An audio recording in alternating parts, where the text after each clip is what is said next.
একই সুতার মালা হয়ে থাকতে পারে। ও তোমরা জনমে জনমে ভক্ত হইয়া, ও তোমরা জনমে জনমে হরে ভক্ত হইয়া বাইরে এভাবে হরিনামের চৈত্য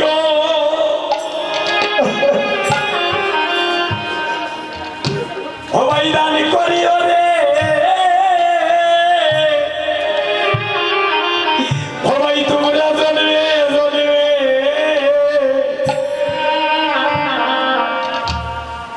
জন্মে জন্মে ভক্ত হইয়া এভাবে হরিনাম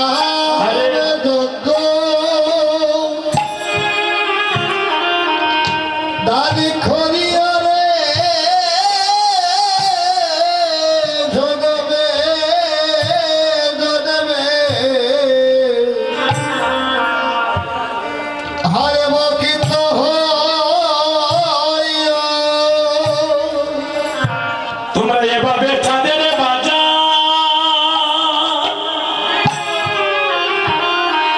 চাঁদের বাজার বসাইয়া রে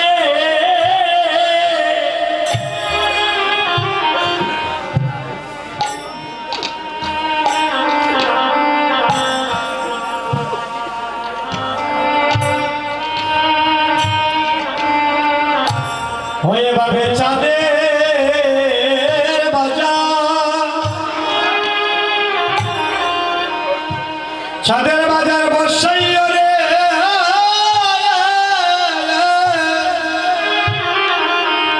জনমে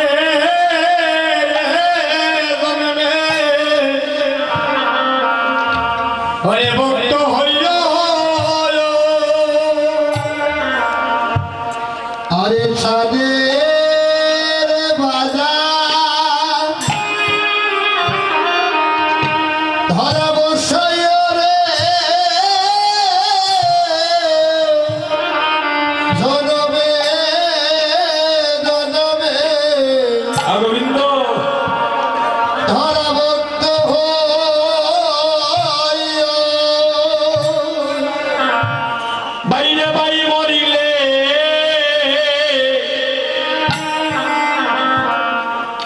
বাই মরিলে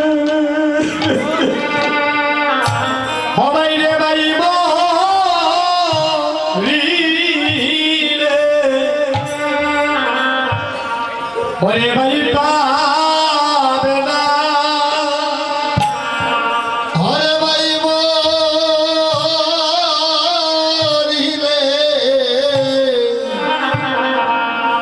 হরে ভাই পাবে না ভক্তগণ তাদের দুই ভাইয়ের জন্য আশীর্বাদ করবেন। তারা দুই ভাই যেন মা বাবার আশীর্বাদ নিয়ে একই সুতার মালা হয়ে যেন তারা থাকতে পারে, আর জন্মে জন্মে তারা যেন কৃষ্ণ ভক্তিমতী মায়ের ঘরে জন্ম নিয়ে ভেবে যেন তারা চাঁদের বাজার জন্মে জন্মে বসাইতে পারে। সবাই যদি হাত তুলে একটু হরি বল, সবাই যদি হাত তুলেন মা দাদা ওইদিকে একটু সবাই যদি হাত তুলে নষ্টাকে মহাপ্রভুকে প্রণাম করেন বাবা, প্রণাম ভগবতের চরণে দুলি অঙ্গে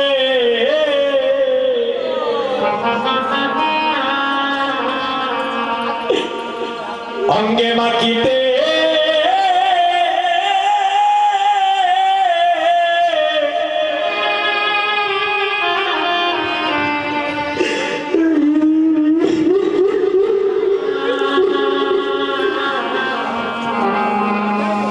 যেন ভক্তের চরণে দোলে অঙ্গে ওই আমি মাটিতে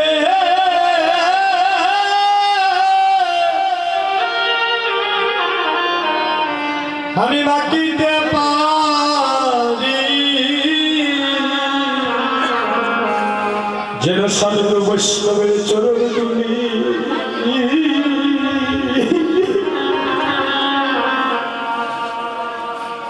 একবার অঙ্গে মাখিতে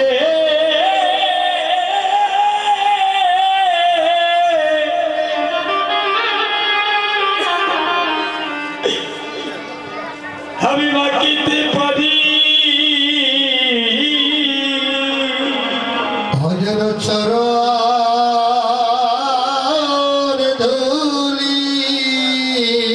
সবাই ধুলি মাকে এমন দিন আর হবে না আরে অঙ্গে বাকিতে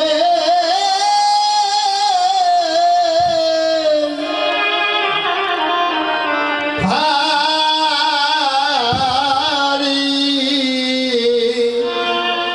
হয় আমি আর কোন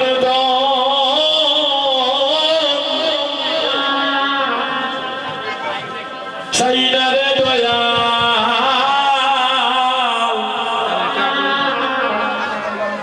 যেন ভক্তের চরণে ধুলি অঙ্গে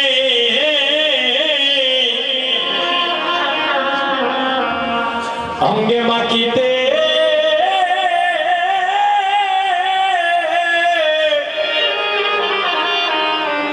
মাখিতে পারি ওরে আমি আর কোনো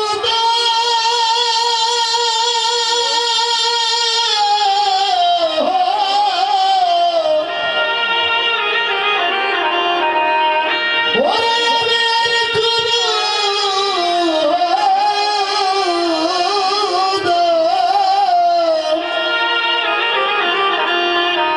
ওরে সাইদারে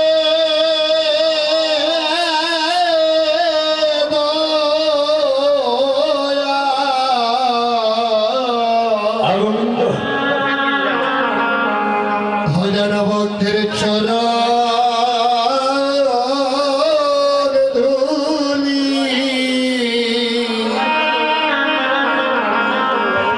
অরে মাখিতে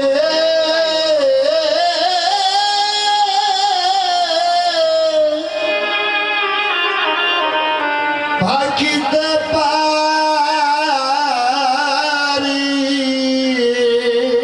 আর সবাই মাখো মাখো ভক্তের চরণে ধুলি সবাই ধুলি মাখেন হরিব ভয়কে মাখো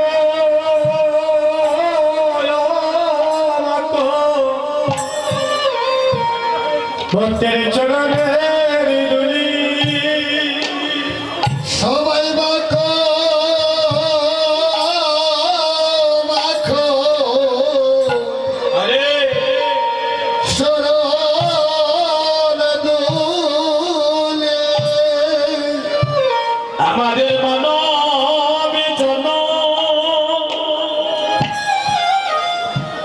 এই জন্মে ধর্ম করিলে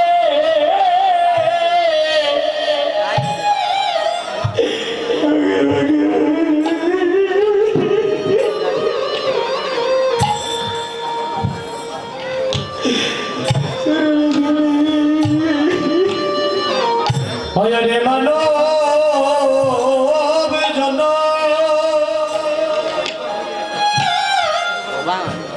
মানব জন ধন্য করি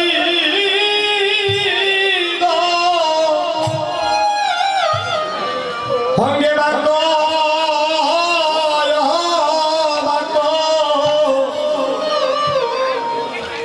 ভক্তের চরণে ধুলি আমাদের সবার মানবী জন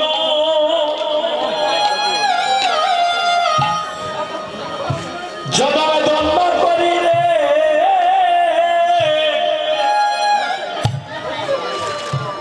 এই রে মাতো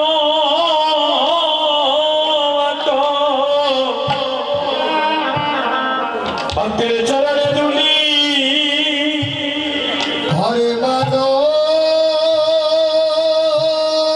জনাম অরে দণ্ড খোঁজিলে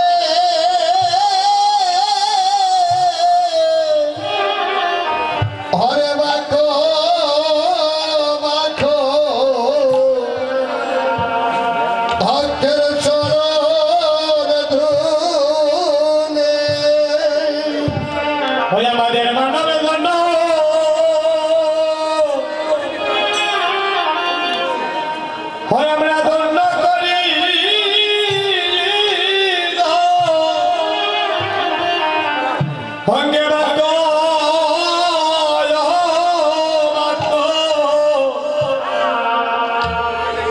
বলতে চরণে হরে মাধব জানো হরে হরে দণ্ড করি গো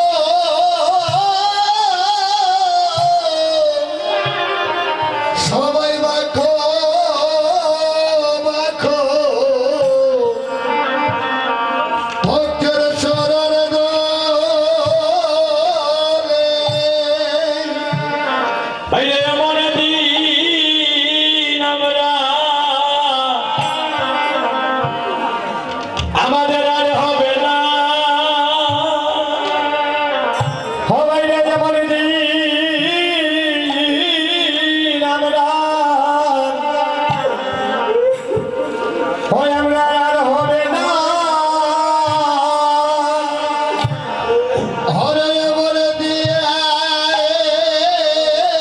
রামরা হরে আর হবে না বাইরে এমন দিন আমরা আমরা আর হবে না হরে বলে দিয়ে রামরা হরে আর হবে না আমাদের এই তো দেখা হয়তো আজ জীবনের শেষের দেখা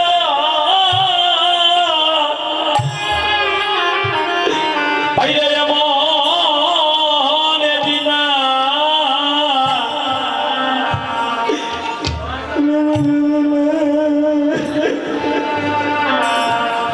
ওই আমরা এই তো দেখা হয়তো জীবনের শেষে দেখা গো এমন দিন আমরা ওই আমরা আর হবে না একদিন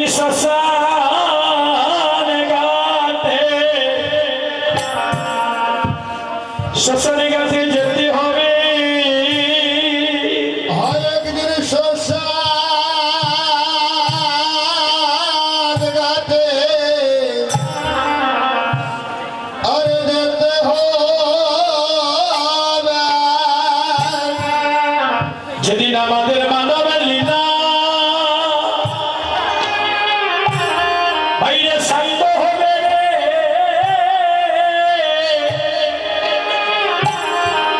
এদিন শ্মশান ঘাটে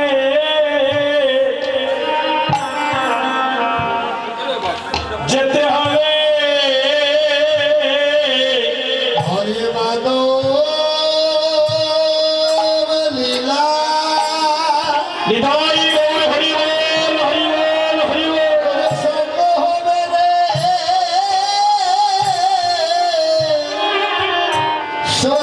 শ্মশান ঘাটে হরে যেতে হবে আমি আজকে যে দাদারা এই হরিনাম যজ্ঞের আয়োজন করেছেন আপনারা সবাই এখানে আসার জন্য অনুরোধ করছি আপনাদের মাকে নিয়ে একটু এখানে আসেন আপনাদের পরিবারবর্গ যারা আছে একটু এখানে আসেন সাদের মানবের জন্য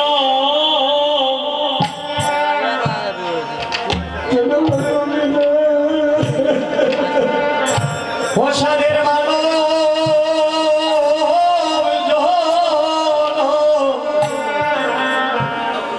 ওই আমরা আর হবে না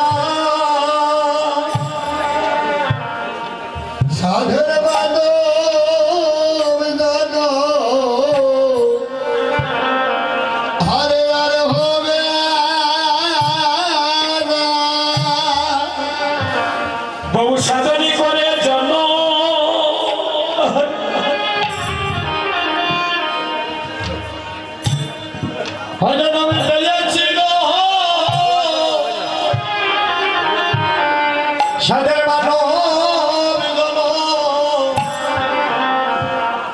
ওই আমরা আর হবে না আরে বড় সাধু করে দোল আরে পেরেছি গো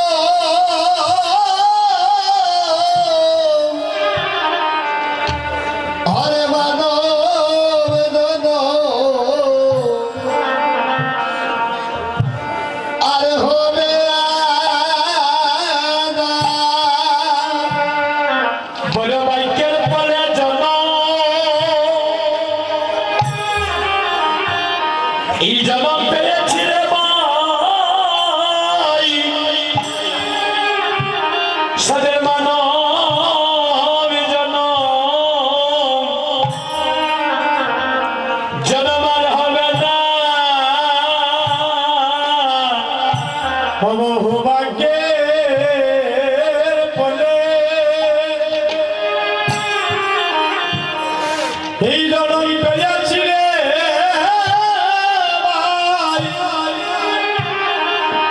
ভাই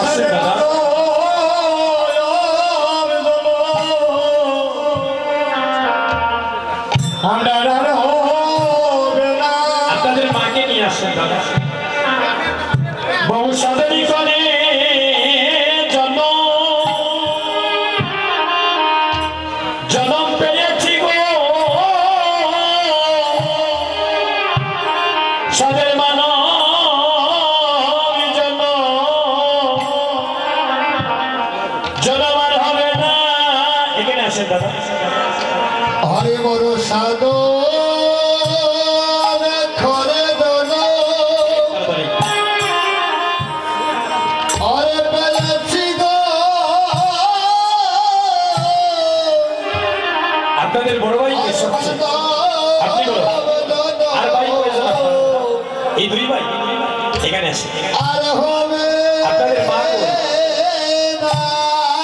মাকে নিয়ে আসে এখানে বসে দাদা এখানে আসে দাদা দাদা আপনি এখানে আসে আপনার একটু জায়গাটা বড় হয়ে গেল এখানে বসেন দুই ভাই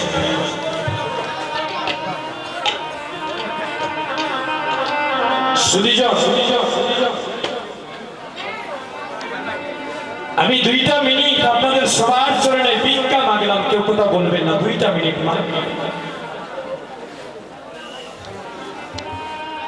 আপনাদের এই গ্রামটার নাম কি জানেন না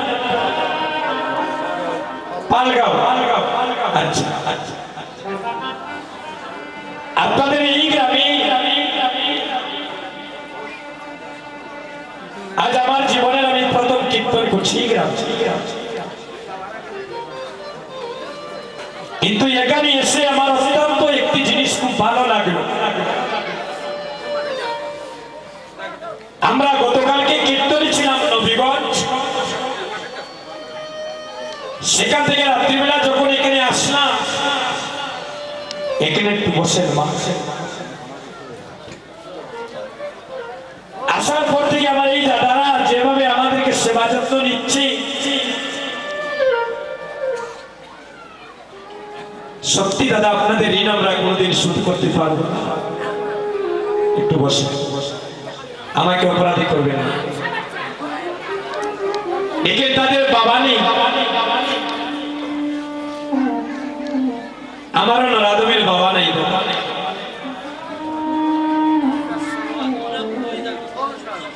আপনাদের মতো যখন বাবাকে আমি দর্শনী করি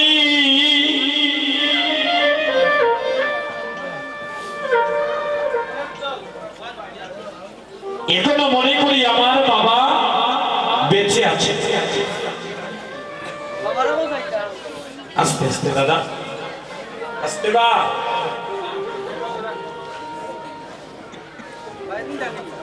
বাড়ি বই বাবা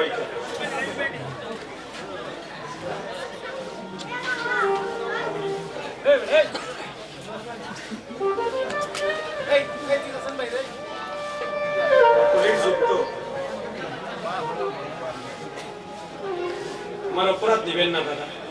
আপনাদের পায়ে ধরছি আমি যদি মনে করতাম দাদা আমার টেকা দিয়ে আঞ্চল কীর্তন সিলেটি ভাষায় বলছি বারবার আপনাদের পায়ে কেন আমি ধরতাম আমার সময় দেওয়া 11:30 পর্যন্ত কে শুনলো না শুনলো, সেই চিন্তাধারায় কীর্তন করলে আমি আপনাদেরকে এত কষ্ট দিতাম না দাদা।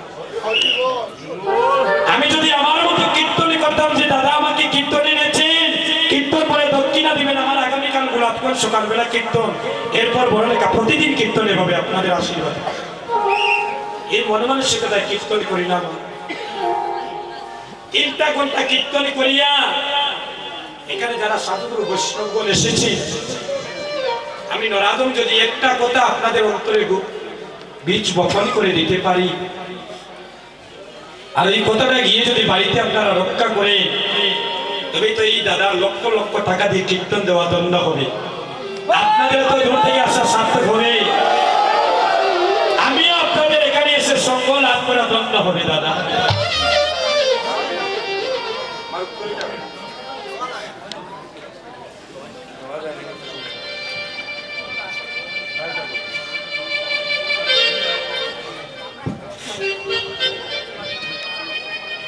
এই কলিযুগে কিন্তু 2টা অপরাধের কমা নাই, এখানে কোথায় করা বেড়ে যাচ্ছে কেউ এটা বলেনি। 1 নম্বর অপরাধ, যে কোনো কীর্তনে যদি কীর্তনে আসলে কীর্তন করি আর কোনো ভক্তের কারণে যদি ওই কীর্তনিয়া যদি কীর্তন পরিবেশন করতে বিয়াঘাত করি, এত তাড়াতাড়ি কলিযুগে তার কমা নাই। আর 2 নম্বর অপরাধ, আপনাদের মতো শুদ্ধ বৈষ্ণবের জন্য যদি কেউ অপরাধী করে, সেদিকে লক্ষ্য রেখে আপনাদের গুরুত্বপূর্ণ ফোন আসতে পারে দাদা, একটু পরে তো বাড়িতে যাওয়ার ইচ্ছা থাকতে পারে, অনেক ভাই হয়তো অনেক দূর থেকে এসেছে, কোনো সমস্যা নাই, বাড়িতে যান, একটু ভালো না লাগে ঘুরিয়ে আয়, আমি আগেই তো শুরুতে বলেছিলাম ওই কথা, কিন্তু আপনাদের কারণে যেন কোনো ভক্তের যেন নাম শ্রবণে ব্যাঘাত না ঘটে।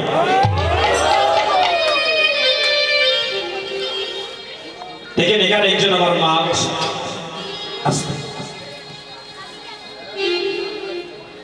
আপনারা ভাগ্যবান দাদা, 2 ভাই,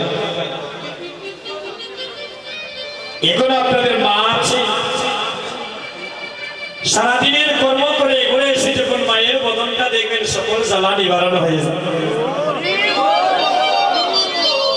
এ যুবক বন্ধুগণ, কিন্তু আমি এমন কত বড় সন্তান, আমি দেশে দেশে কীর্তনী করি,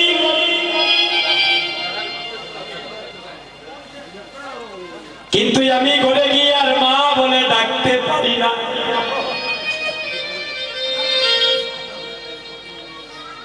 আপনাদের মতো মাকে যখন শ্রীবাসন করে দেখি,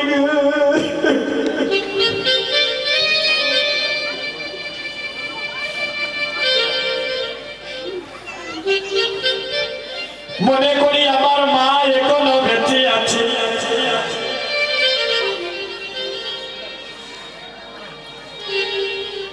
এই জগতে যদি কেউ ভগবান পেতে চাও রে ভাই,